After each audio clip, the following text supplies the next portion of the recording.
Buenas tardes, soy Christian Kepper, estudiante de Tecnología Médica. A continuación, nuestro siguiente expositor, Daniel Cornejo, que es tecnólogo médico con mención Laboratorio Clínico, Hematología y Banco de Sangre, de la Universidad Diego Portales.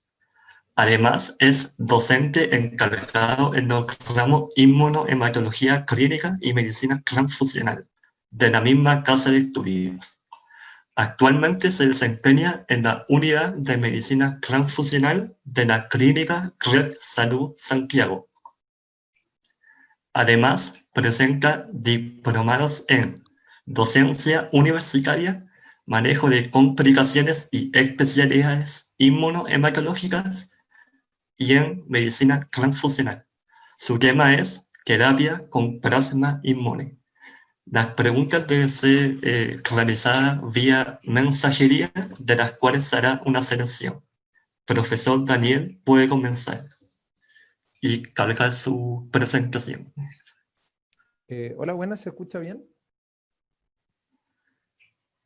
Sí, se escucha bien. Ok, gracias, don Cristian. Hola, buenas, saludos a todos, voy a compartir pantalla. Saludar a todos. Muy buenas jornadas, muy buenas las presentaciones que han habido hasta el momento. Y voy a concluir esta jornada con una presentación del terapia de plasma inmune, ¿ya? Con un subtítulo de solidaridad inmunológica en tiempos de pandemia. Yo creo que desde los inicios de la pandemia nos hemos preguntado si hay una real efectividad de la terapia con plasma inmune, plasma convaleciente o plasma hibrinmune, lo que se ha mostrado un poco en las noticias, ¿cierto? Pero no se ha profundizado un poco, o sea, tanto más en el tema, ¿ya? Eh, para esto un poco debemos ir a algo de historia, ¿cierto? En la cual se ha ocupado el plasma inmune en algunas enfermedades virales, ¿cierto? A lo largo de la humanidad, desde el principio del siglo XX, ¿cierto? La poliomielitis, por ejemplo, fue una de las primeras enfermedades en las cuales se usó terapia de plasma inmune, ¿ya? Por otro lado está la gripe española ya en 1918, ¿cierto? Donde se demostró en algunos estudios que hubo reducción de la mortalidad y mejoría clínica. Por otro lado, el ANTA, ¿cierto? Del año 2008, donde se logró determinar en algunos estudios que la mortalidad de un 33% que en ese minuto tenía, disminuyó al 13% usando el plasma convaleciente. Por lo tanto, hubo una disminución importante del 20%, ¿cierto? Por otro lado, la influenza, el año 2009, el ébola también, estudios experimentales recomendaron su uso. Ok. También en SARS-CoV el año 2003 y en el síndrome respiratorio de Medio Oriente también el año 2012. También se usó la terapia con plasma inmunológico. Basándonos un poco en la fisiopatología de cómo el virus ingresa a la célula, ¿cierto? Donde vemos que la proteína Spike, ya se ha hablado bastante de cuáles son las proteínas, ¿cierto? Encargadas de la entrada del virus hacia la célula neumocito del alvéolo, ¿cierto? En este caso, la proteína S es la encargada de interactuar, ¿cierto? Con este receptor de membrana celular y poder ingresar a la célula. ¿Ya? Entonces, en base a esto se pensó en algunas estrategias de cómo bloquear esta entrada del virus, ¿cierto? Usando algunas proteínas, ligando imitadoras de algunas proteínas virales, ¿cierto? Las cuales se unen al receptor ECA2, ¿cierto? Que es el receptor de angiotensina 2, de la enzima convertidora de angiotensina, para poder ingresar, por lo tanto, bloquea de alguna forma la entrada del virus o bloquea la unión al receptor celular, ¿ya? Por otro lado, también se pensó en anticuerpos, se hizo estudios para crear anticuerpos de cadena simple, donde estos anticuerpos de alguna forma están dirigidos frente a este receptor de membrana celular, ¿cierto? Bloqueando también de alguna forma que la proteína spike del virus pueda entrar pueda unirse al receptor, ¿cierto?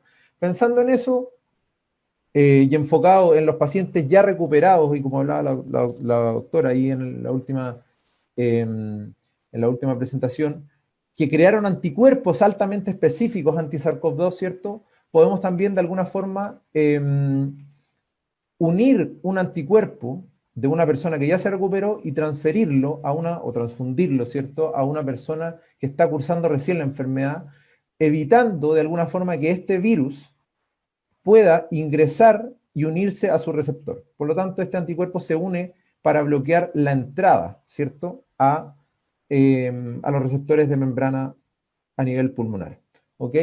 Bueno, a partir de esta respuesta inmunológica activa que se produce en los pacientes que ya cursaron la enfermedad, ¿cierto?, y que están en una etapa convaleciente, que crearon anticuerpos, ¿cierto? Estos anticuerpos podrían ser recolectados de este paciente, ¿cierto?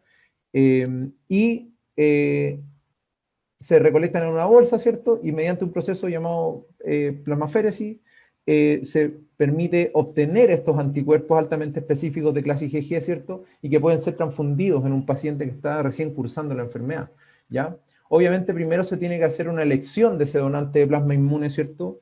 Que acá en Chile está coordinado está coordinado por la FAL, por la Fundación Arturo López Pérez, ¿cierto? Donde primero se hace una selección, obviamente que ese plasma tiene que cumplir con algunos requisitos, ¿cierto? Tiene que tener anticuerpos altamente específicos IgG anti-SARS-CoV-2 y en alto título, que tiene que ser un mínimo de 1 en 320, que finalmente ese título es la concentración de este anticuerpo, ¿cierto?, en el plasma del donante, de este posible donante. ¿Ya? La PCR en ese minuto tiene que estar negativa, ¿ya? Porque obviamente no tiene que haber ARN viral, no queremos otorgarle al transfundirle este plasma al paciente, ¿cierto?, que está en una etapa inicial. El anticuerpo IgM también debe estar negativo, ¿cierto? Para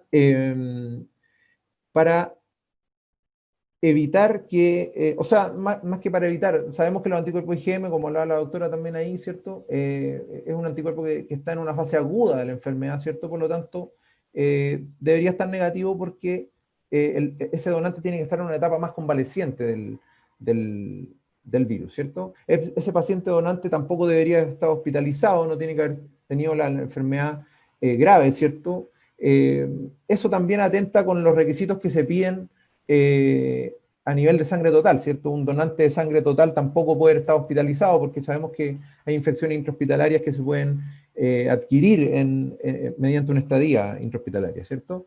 Y obviamente lo que se le hace a todas las bolsas de sangre, ¿cierto?, que es la serología, que debería ser no reactiva para los virus de hepatitis B, hepatitis C, HIV, ¿cierto?, Chaga, HTLV1 y 2 y sífilis, ¿ya? Y la isoinmunización también tiene que estar negativa, que principalmente es una técnica que permite, o sea, es una prueba que permite detectar anticuerpos antieritrocitarios, ¿ya? No puede tener anticuerpos contra el glóbulo rojo, en este caso del paciente, ¿ok?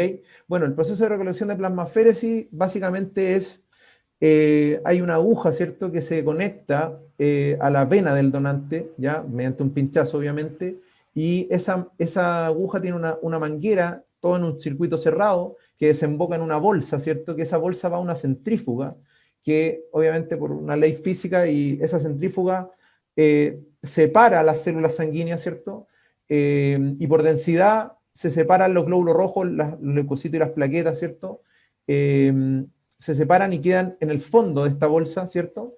Por lo tanto, queda la capa leucoplaquetaria acá más arriba, porque es un poco menos densa que los glóbulos rojos, y la fase líquida de la sangre, que es el plasma, ¿cierto?, queda arriba. Por lo tanto, esta manguera, al presionar acá, ¿no es cierto?, podemos enviar este plasma a una bolsa de recolección, la cual se puede congelar y se puede posteriormente administrar a un paciente que está cursando recién la enfermedad, ¿ya?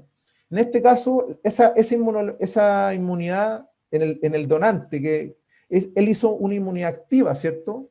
Es un plasma convaleciente que hubo una inmunidad activa porque él creó anticuerpos específicos, ¿cierto? Y estos anticuerpos que se recolectaron son transferidos o transfundidos, en este caso, a este paciente, que va a generar una inmunidad pasiva, ¿cierto? Porque son anticuerpos transferidos, ¿ya? Lo que lo que tiene las características de ser adquirida, ¿cierto? Pasiva, obviamente no es activa, ¿cierto? Adquirida porque no es natural también, y a la vez es temporal, ¿ya? Dura un tiempo, ¿ya? Y en ese caso hay veces que se ha recurrido a varias dosis, ¿ok?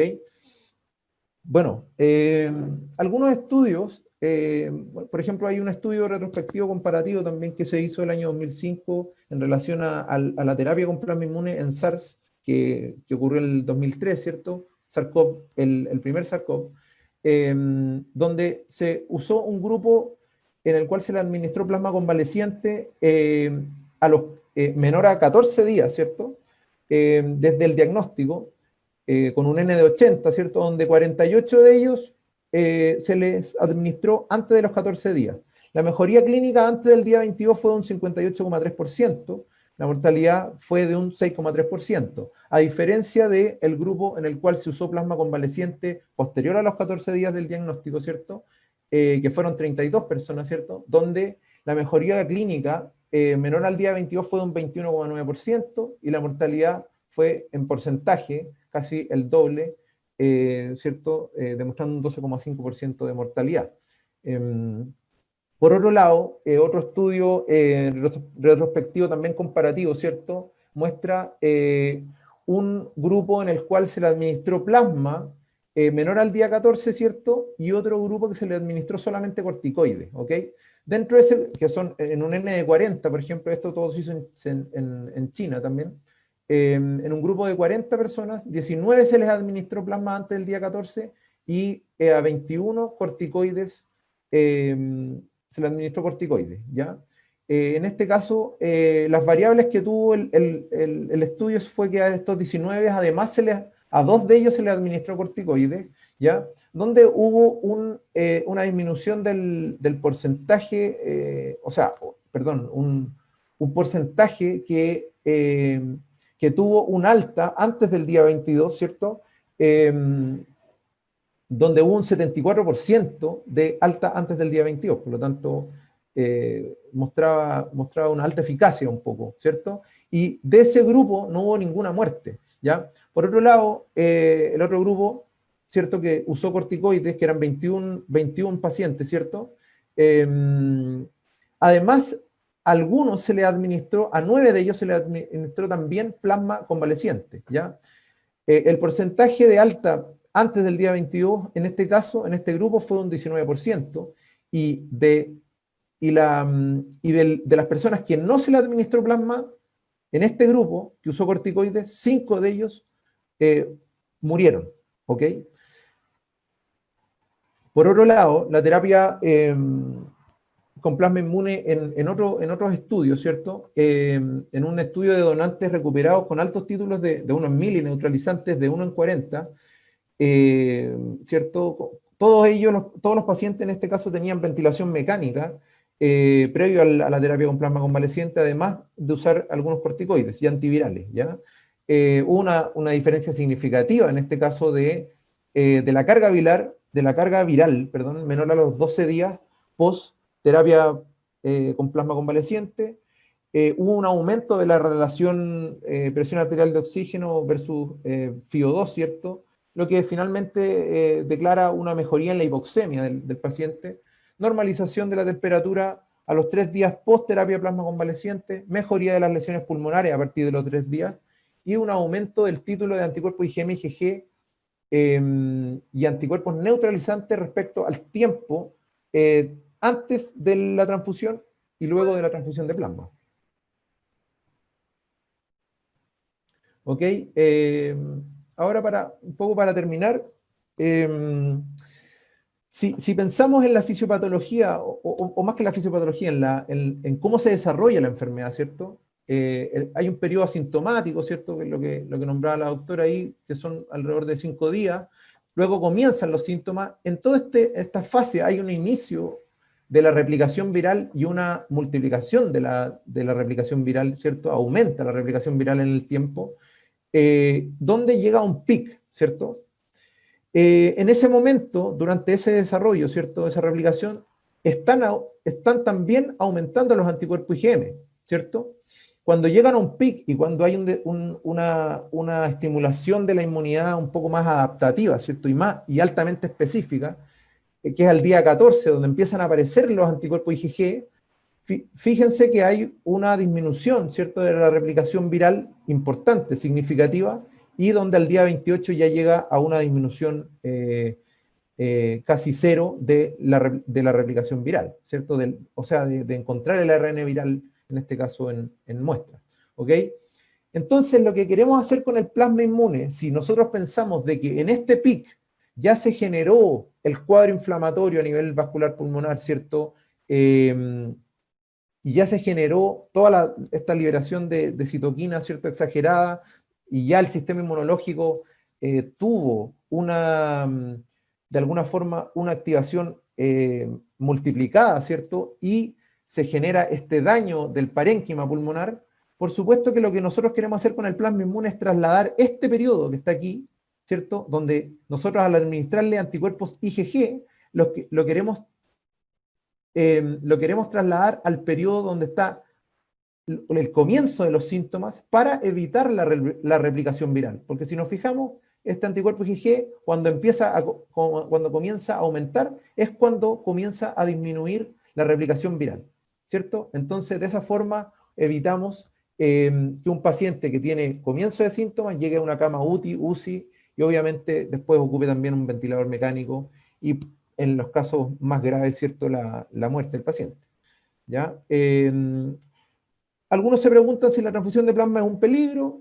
Hay estudios que demuestran, un estudio en Estados Unidos, ¿cierto?, que demuestra que en 5.000 pacientes transfundidos con plasma COVID-19, ¿cierto?, con anticuerpos IgG que recibieron terapia con plasma convaleciente, 5 presentaron reacciones adversas a la transfusión, es decir, alrededor del 0,01%, ¿ya? No obstante a ello, se debe tener en cuenta la elección del donante y la velocidad de infusión de la transfusión, evitando el trale inmune y no inmune, ¿cierto?, que es el edema pulmonar no cardiogénico, y la sobrecarga circulatoria, ¿ya? Es decir, estos plasmas no tenían relación con, estas reacciones adversas no tenían relación con el plasma COVID, sino que finalmente estaba relacionado a cualquier transfusión de plasma normal, ¿ya? La reacción anafiláctica en las transfusiones de plasma está dentro de las 1 en 20.000 a 1 en 50.000, ¿ya? Y en los casos de muerte, bastante menor aún. La reacción urticarial podría ser más frecuente, sin embargo, es una reacción leve, ¿cierto?, donde al administrar antihistamínicos hay una mejoría clínica inmediata, ¿ok? Para terminar, creo que como profesionales de la salud, hemos a lo mejor dejado un poco de lado el aspecto de la prevención de las enfermedades, ¿sí? Nos preparamos para las peores patologías, ¿cierto?, pero creo que hemos desarrollado poco lo que es la prevención, evitar que un paciente llegue a un cuadro más grave, ¿cierto? Y ahí yo creo que es un rol de todos contribuir a esa prevención, ¿ok? Eso principalmente, y los invito a donar plasma a las personas que ya cursaron la enfermedad. Gracias. Muchas gracias, profesor Daniel, por la presentación de un tema que está tan en boga hoy en día. ¿Hay algunas preguntas? ¿Sí? Francisca Maulén pregunta que tuvo coronavirus y en el alta médica le hicieron el test rápido y tenía tanto IgG como IgM negativo. Entonces, pregunta, a pesar de este resultado, ¿ella podría ser un donante de plasma convaleciente? Lo que pasa es que, bueno, como mostré en la presentación, es un requisito que nosotros tengamos, porque si ella tenía anticuerpos IgG negativos, no, en este caso no sirve ese plasma porque lo que queremos es obtener anticuerpos IgG, ¿cierto?, en un título mínimo 1 en 320. Si no tengo anticuerpos IgG, no va a servir la terapia con plasma convaleciente, ¿se entiende? ¿Y qué significa que la IgG haya dado negativa a pesar de haber presentado la enfermedad? En la misma Eh, pregunta de... la verdad tiene que ver con que, bueno, lo dijo la doctora, y hemos visto que en varios estudios se ha mostrado de que no todas las personas tienen una respuesta inmunológica activa, ¿cierto? Y generan una memoria inmunológica. Todos los sistemas inmunológicos reaccionan de diferentes formas. Por eso hay algunos que son asintomáticos, otros que tienen cuadros inflamatorios muy graves, ¿cierto? Y que desarrollan el cuadro más grave de la enfermedad. Otros que no tienen títulos en el tiempo o no son pesquisables, ¿ya? Recordemos que la cuantificación de inmunoglobulina G tiene que ver con, hay una sensibilidad de la técnica, por lo tanto, no siempre puede ser encontrado, ¿ya? Pero tiene que ver también con las variables que tiene el sistema inmunológico de actuar frente al virus, y eso nos hemos dado cuenta en las presentaciones que han habido anteriormente y lo que se ha demostrado en la literatura también. Ya. ¿Y después de cuánto tiempo del alta médica la persona puede donar plasma y después de cuánto tiempo puede donar sangre?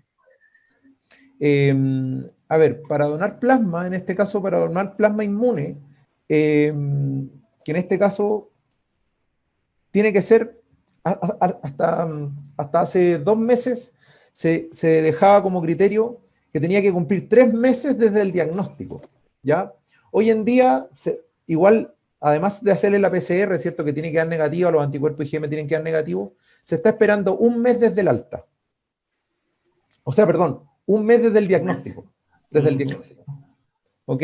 Por lo tanto, 1 mes desde que se diagnosticó con PCR negativa, IgM negativa y no haber estado hospitalizado, puede donar plasma, ¿ya? Eso lo puede hacer 2 veces a la semana. Puede donar plasma 2 veces a la semana, pero en general se está tratando de, para no pinchar tantas veces a un donante, se está tratando de hacer máximo 1 vez a la semana, que done 4 veces al mes, no es necesario más. Y había otra pregunta, me parece. La otra pregunta no me ¿Cada cuánto tiempo se puede donar sangre? En el caso de las mujeres pueden donar sangre cada 3 meses, y en el caso de los hombres 4 veces al año. 3 veces al año y 4 veces al año. En el caso de los hombres. Pero, ¿y después de la alta médica del coronavirus, se puede donar sangre? Sí, sí se puede donar sangre. Sí se puede donar sangre. Sí. En ese caso, se puede donar sangre porque igual, de todas formas, se le hace, de hecho, 1 mes. Puede donar sangre después de 1 mes. ¿Ya? María José pregunta, entonces, ¿es recomendable la administración de corticoides en conjunto con el tratamiento de plasma convaleciente? O sea, algunos estudios demuestran es que el corticoide va más dirigido a suprimir, ¿cierto?, la respuesta inmunológica, a disminuir la respuesta inmunológica para evitar que este sistema inmune genere el daño del parénquima pulmonar, porque finalmente el sistema inmunológico es el que al responder, ¿cierto?, tan activamente genera el daño inflamatorio y el daño en el parénquima pulmonar. Por lo tanto, está recomendado el uso de corticoides, ahí yo creo que tiene que ver con algo más clínico, ¿cierto? Pero en este caso no podemos descartar el uso de corticoides. Se puede usar concomitantemente junto con plasma, eso se tendrá que evaluar ya desde una clínica, ¿ya? Así que se puede seguir, en este caso, ya han habido algunos cuadros de enfermedad en algunos pacientes que el corticoide sí ha demostrado efecto, por lo tanto no se puede sacar ninguno. Finalmente son varias alternativas y tiene que evaluarse caso a caso. Ya, Joaquín Muñoz pregunta, en la práctica, ¿cómo se filtra quién recibe plasma y quién no? Desde la terapia. Sí. Bueno, está definido, de hecho, hay controversia en relación a eso porque hasta el minuto, por ejemplo, antes se estaba descrito que se iba a usar solamente en personas mayores de 18 años. eso es controversial. Igual, ¿por qué una persona menos de 18 años no podría recibir un plasma? Si cuando yo voy a transfundir un plasma que principalmente tienen factores de la coagulación, se transfunde a una persona indistintamente si es de 18 años para arriba o 18 años para abajo, digamos. En ese caso, hay protocolos ya que definen en qué paciente debería administrarse plasma. Por ejemplo, les voy a contar en este caso un tema que hay en mi clínica. Yo recolecté plasma, hice plasmaféresis y tenemos el plasma congelado, ¿cierto? Pero no hemos podido administrarlo porque desde las entidades clínicas se cree todavía que es una etapa, que tiene una etapa experimental el plasma inmune, ocupar el plasma hiperinmune. Por lo tanto, se cree que hay todavía reacciones no tan beneficiosas en los pacientes, por lo tanto, no se ha decidido hasta ahora no usar, ¿ok? En otras entidades clínicas y hospitales, ¿cierto? Se ha ocupado el plasma inmune y han tenido varios efectos, por lo tanto, la verdad depende de cada institución, si lo quieren ocupar o no, depende de los clínicos en este caso, ¿cierto? Que son los que lo piden, y en ese caso hay diferentes protocolos en cada entidad de salud, por lo tanto, eso es lo que se usa hasta ahora, ¿no?